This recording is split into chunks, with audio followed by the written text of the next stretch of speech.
Hi friends, எல்லாருக்கும் வணக்கம். UPSC prelims 2026 clear பண்ணணும். லாஸ்ட் டைம் ப்ரிப்பரேஷன் என்ன பண்ணணும்? எக்ஸாமுக்கு இன்னும் 5 மந்த் தான் இருக்குது. December, Jan, Feb, March, April, May கணக்கில் எடுத்துக்காதீங்க, டக்குன்னு போயிடும். இந்த 5 மந்த் ப்ரிப்பரேஷன் என்ன பண்ணணும், அதை தாண்டி என்ன பண்ணக்கூடாது, அதை கிளியராக மைண்டில் வச்சுக்கிட்டா எக்ஸாம் ப்ரிப்பரேஷன் இன்னும் ஸ்ட்ராங்காக பண்ண முடியும். ஃபர்ஸ்ட் திங், ரிசல்ட்டை பற்றி யோசிக்காதீங்க. நம்ம எவ்வளோ படித்தாலும் படிக்காத மாதிரி தான் இருக்கும்.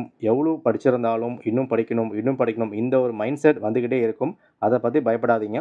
நம்ம எந்த அளவுக்கு ப்ராசஸ் சரியாக பண்ணுறோமோ அந்த அளவுக்கு ரிசல்ட்டும் வரும். நிச்சயமாக எக்ஸாம்ஸ் கிளியர் பண்ண முடியும். உங்களை நீங்கள் நம்புங்க. நம்பர் 2, சோர்சஸ் லிமிட் பண்ணுங்கள். லாஸ்ட் டைம் ப்ரிப்பேர் பண்ணும்போது இதை மட்டும் படித்தா போதும், இதை மட்டும் ஃபாலோ பண்ணுங்கள், இன்னும் ஃபாலோ பண்ணால் போதும், இந்த ஒரு விஷயம் மைண்டில் ஓடிக்கிட்டே இருக்கும். ஏகப்பட்ட சோர்சஸ் சுற்றிக்கிட்டே இருக்கும். எல்லாத்தையுமே இழுத்து போட்டுக்காதீங்க. எல்லாத்தையும் இழுத்து போட்டாலும் ப்ரிப்ரேஷன் பண்ண முடியாது, ரிவைஸ் பண்ண முடியாது. சோர்ஸை லிமிட் பண்ணுங்கள், அதிகமாக ரிவைஸ் பண்ணுங்கள்.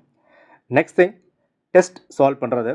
ப்ரீவியஸ் இயர் கொஸ்டின் ப்ளஸ் ஏதோ டெஸ்ட் பேட்ச் நீங்கள் போட்டிருக்கலாம், இல்லை ஒரு ஃப்ரீ டெஸ்ட் சீரிஸ் பார்த்துருக்கலாம். ஏதோ ஒரு விஷயம் டெஸ்ட் கொஸ்டின் எவ்வளோ சால்வ் பண்ணுறீங்களோ அவ்வளோ நல்லது. ஏன்னா ஒரு டாபிக் நம்ம படிக்கிறோம், ஒரு டிபிஎஸ்பியோ இல்லை ஒரு ப்ரியாம்பிளோ ஒரு ரிவால்ட் படிக்கும் போதோ அந்த டாபிக் படிச்சிருப்போம், மகப் பண்ணியிருப்போம், கிளியராக புரிஞ்சிருக்கும். பட் ஒரு கொஸ்டினாக கேட்கும் போது ஒரு ஸ்டேட்மெண்ட்டாக ஃப்ரேம் பண்ணும்போது புரியாமல் இருக்கும். ஸோ எல்லா விஷயங்களுமே ஒரு டெஸ்ட் ரொம்ப ரொம்ப இம்பார்ட்டன்ட். ஸோ இந்த லாஸ்ட் 5 மந்த் எவ்வளவு கொஸ்டின்ஸ் நீங்கள் சால்வ் பண்ண முடியுமோ எல்லா டாப்பிக்குக்கும் சால்வ் பண்ணுங்கள். இந்த டாபிக் படிக்கலாம், இந்த டாபிக் படிக்க வேணாம் அப்படின்னா இல்லாமல் எல்லா டாப்பிக்குக்கும் டெஸ்ட் கொஸ்டின் கம்பல்சரி ஃபாலோ பண்ணி முடிச்சிருக்கணும். ஓகே, அடுத்தது கரண்ட் அஃபேர். இது ஒரு பெரிய பேர்டனாக வந்திருக்கும்.